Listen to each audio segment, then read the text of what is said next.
There is a thought experiment Feynman used to run in his head late at night. He'd lie in bed and ask himself, what if I blink and while my eyes are closed, the entire universe disappears? Not metaphorically, not philosophically, literally vanishes. And here is the disturbing part. According to quantum mechanics, he couldn't prove it didn't. You see, most people think the universe is this solid, permanent thing. Mountains exist whether you look at them or not. Stars burn whether anyone's watching. Your coffee mug sits on the desk even when you leave the room. That is common sense. But quantum physics doesn't care about common sense. In the quantum world, particles don't have definite positions until you measure them. An electron isn't twice somewhere. It is Wendy everywhere, in a cloud of probability. And the moment you look, it suddenly picks a spot, like it was waiting for permission to exist. Feynman found this deeply unsettling. He wrote in his notes, if a tree falls in a forest and no one hears it, does it make a sound? Quantum mechanics says it doesn't even fall. It exists in a superposition of fallen and standing until someone checks. Now you might think, okay, that is just tiny particles being weird. That has nothing to do with our everyday world. Wrong, because those tiny particles, they're what everything is made of, your body, this planet. That star you see at night, if the smallest building blocks of reality don't exist in a definite state until observed, then what does that say about everything else? Here is what keeps physicists awake. We have no proof the universe exists when we're not looking at it. Asterisk, asterisk, and no, this isn't philosophy. This is the conclusion of some of the most rigorously tested experiments in science. Today, I am going to walk you through exactly why physicists, including Feynman himself, struggled with this, why the universe might actually be less real than you think, and why the answer to this question changes everything we know about existence itself. Let me take you through this step by step, the setup. What we think we know. Let's start with what we assume is true. You are watching this video right now. You exist. Your phone or computer exists. The room around you exists. And all of this keeps existing, even when you close your eyes or look away. This is called symbolism, the idea that physical objects have definite properties independent of observation. It is so obvious, it feels stupid to even say it out loud. Einstein believed this deeply. He once famously asked a colleague, "Do you really think the moon isn't there when you are not looking at it?" To Einstein, the answer was obvious. Of course the moon is there. Reality doesn't need us to exist. But then came quantum mechanics. In the early 1900s, physicists started studying atoms and particles, and they discovered something that shattered this assumption. Here is the most famous example, the Footy slit experiment. You take a single electron and fire it at a screen with two slits. Common sense says the electron goes through one slit or the other, like throwing a ball through one of two doorways. But that is not what happens. When you don't watch which slit the electron goes through, it behaves like a Fintweed wave, somehow passing through Finbot, slits at once, Situn, and creating an interference pattern on the other side. But the moment you place a detector to see which slit it actually went through, the wave pattern vanishes, the electron suddenly acts like a particle again. It goes through one slit, just one, like it was forced to make a choice. Feynman called this the only mystery of quantum mechanics, because it reveals something shocking. The electron doesn't have a definite path until you look. Asterisk, asterisk before observation. It exists in what is called a superposition, a ghostly combination of all possibilities at once. It is not that we don't know which slit it went through. It is that it didn't go through a specific slit. It went through both, and neither until measurement collapsed that wave of possibilities into one reality. Now here is where it gets uncomfortable. If an electron doesn't have a definite state until observed, what about a collection of electrons? What about an atom? What about a rock made of trillions of atoms? What about Funyu? You've probably heard that time slows near black holes. That is relativity, weird, but we accept it because we can test it. But quantum mechanics says something even stranger. Schrey reality itself is observer dependent. Asterisk, asterisk, not in a mystical way, in a measured, reproducible, Nobel Prize winning way.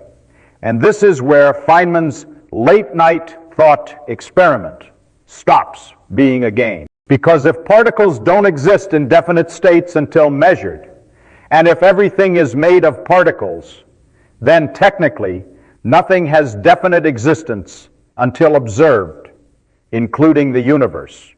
But here is where it gets strange. Who is doing the observing? The deep dive. What physics actually reveals the mechanism? How existence works in quantum physics. Let me explain this the way Feynman would. Imagine you have a coin, not a quantum coin, just a normal one. You flip it, it lands, and it is either heads or tails. Even if you don't look, it is already one or the other. You just don't know yet. Quantum mechanics doesn't work like that. A quantum coin isn't heads or tails before you look. It is sud both thi, not both. But we don't know which. Literally, fud both simultaneously. It exists in what is called a 4D superposition state. Think of it like this. Imagine every possible outcome of a coin flip is a musical note. A normal coin plays one note, heads or tails. But a quantum coin plays swud, all the notes at once, in a chord. And the moment you measure it, the chord collapses into a single note. This isn't speculation. We can see this in the lab. Scientists have put larger and larger objects into superposition. Atoms, molecules, even tiny diamonds. And every time, the same rule holds. Phi, you measure, the object exists in multiple states simultaneously. Asterisk, asterisk, but here is the truly strange part. What counts as measurement? Does it have to be a human looking? Does a camera count? What about a bacterium? A single atom interacting with another atom? No one knows. Feynman admitted this openly. He said, we don't know what a measurement is. We just know that when it happens, the wave function collapses. The wave function is the mathematical description of all possible states something can be in. Before measurement, the wave function spreads out.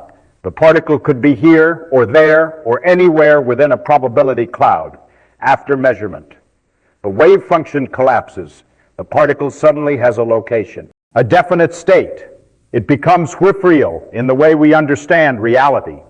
But if measurement is what creates reality, then what happens to things no one is measuring? The uncomfortable answer is, foo, they remain in superposition. Asterisk, asterisk, they don't exist in the traditional sense. They're potentialities, ghosts of what could be, but aren't yet. And if that is true for particles, what about the universe when no one's looking? The mathematical beauty, why this isn't just weird, it is fundamental. Let's talk about the equation that describes this, the first Schrödinger equation. It looks intimidating, fine time t, I equals y. But here's what it actually says. The wave function psi psi evolves smoothly over time, spreading out into a cloud of probabilities. It describes when every possible state EA a system could be in, all at once. Now here is the beautiful part. This equation is Swaysian. If you know psi at one moment, you can calculate it perfectly at any future moment. No randomness, no uncertainty. The wave function itself evolves like clockwork. The randomness only appears when you swing measure time measure. That is when the wave function collapses, and one outcome gets randomly selected from the cloud of possibilities. Feynman found this deeply elegant and deeply disturbing. Elegant because the math works perfectly. It predicts experimental results with shocking precision. Quantum mechanics is the most accurate theory in all of science. Disturbing because it means the universe runs on two completely different rules. One, when unobserved, Asterisk, asterisk, smooth. Deterministic, everything exists in superposition 2. When observed, asterisk, asterisk, random, collapse into one definite outcome. Why? No one knows. He spent decades trying to prove that particles, when defined, have definite properties even when unobserved, that there is some hidden variable we're missing. But in the 1960s, physicist John Bell designed an experiment to test this, and the results were clear. Einstein was wrong. Asterisk, asterisk, there are no hidden variables. The universe genuinely doesn't have definite properties until measured.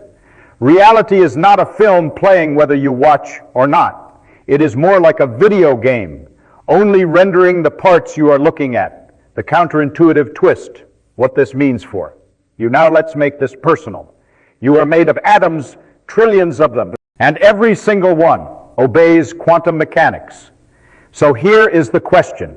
Are Swinue in superposition when no one's looking? Technically, yes, but practically no. And here is why. The larger an object gets, the more it interacts with its environment. Air molecules, light, heat. Each interaction is a mini measurement, and those constant measurements keep collapsing the wave function. This is called quantum decoherence set. It is why you don't see chairs in two places at once, not because quantum mechanics stops working, but because the chair is constantly being measured by the environment. But here is the twist Feynman loved pointing out. If you could perfectly isolate something from the environment, no interactions, no measurements, quantum mechanics says it would go into superposition, even if it is big. In 2019, scientists managed to put a tiny object, a millimeter-sized mechanical resonator, into quantum superposition. It vibrated and didn't vibrate at the same time. So the question isn't, does quantum mechanics apply to big things? It does. The question is, how big can you go before the environment collapses the wave? And more disturbingly, what about the universe itself? If the universe is isolated, if there is nothing outside it to measure it, then according to quantum mechanics, the entire universe exists in superposition. Asterisk, asterisk, every possible history, every possible outcome, all real, all happening simultaneously.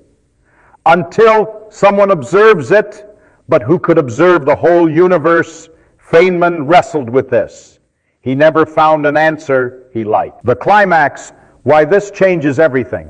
This isn't just about particles or experiments. This is about the nature of reality itself. If quantum mechanics is correct, and every experiment says it is, then the universe doesn't exist in the way we think it does. It is not a stage where events happen. It is more like a fine cloud of possibilities. And observation is what turns those possibilities into events. Feynman wrote something in his diary that still gives me chills. He said, "The universe is under no obligation to make sense to you." And maybe the hardest lesson of quantum mechanics is this: reality doesn't exist until it is forced to. Think about what that means. Every moment of your life, your brain is collapsing wave functions. Every photon hitting your eye, every sound wave hitting your ear, every atom interacting with your neuron. You are not passively observing reality. Asterisk, asterisk, you are actively creating it. Asterisk, asterisk, not in a mystical law of attraction way, in a literal quantum mechanical way. The act of perception collapses superpositions into definite states. You are the measurement device that makes the universe real. Now here is where it gets philosophical. If consciousness is what collapses the wave function, then did the universe exist before conscious beings evolved? Some physicists say no. The universe existed in superposition, every possible history overlapping, until the first conscious observer emerged. And that observation retroactively collapsed the past into one timeline. Others say that is absurd. Observation doesn't need consciousness. Any physical interaction counts. But here is the problem find. We can't test this. Asterisk, asterisk. You can't rewind the universe and check if it existed before anyone was looking. You can't observe the universe without observing it. It is the ultimate paradox. Feynman's position. He refused to pick a side. He said, I think I can safely say that nobody understands quantum mechanics. So if you think you've figured out what it means for reality, you are probably fooling yourself. And yet, here is what we know for certain.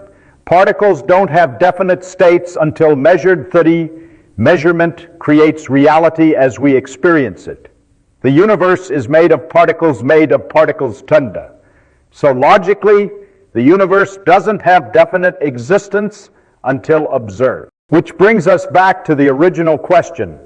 Does the universe exist when no one's looking? Asterisk, asterisk, physics can't answer that, but it can tell you this. The universe you experience right now is being created moment by moment by the act of observation. Asterisk, asterisk, and that is not philosophy. That is quantum mechanics.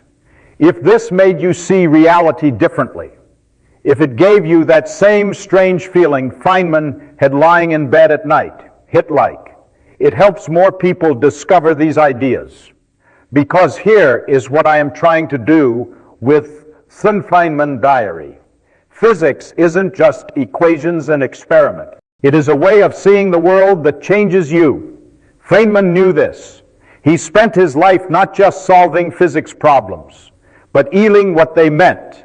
And most physics content online either dumbs it down until it is meaningless or drowns you in jargon until you give up. I want to do something different. I want to take you inside the ideas the way Feynman experienced them, with all the wonder, confusion, and existential vertigo intact. If that is what you are here for, subscribe, because this is just the beginning. Next time, I am going to show you something even stranger. Funwai time. Asterisk, asterisk not, time is relative. That is Einstein. And we accept that now. I am talking about the quantum mechanical argument that time itself is an illusion created by observation, that the universe doesn't happen in time. Time happens because the universe is being observed. Feynman called it the one idea in physics that truly terrified him. And once you see it, you can't unsee it.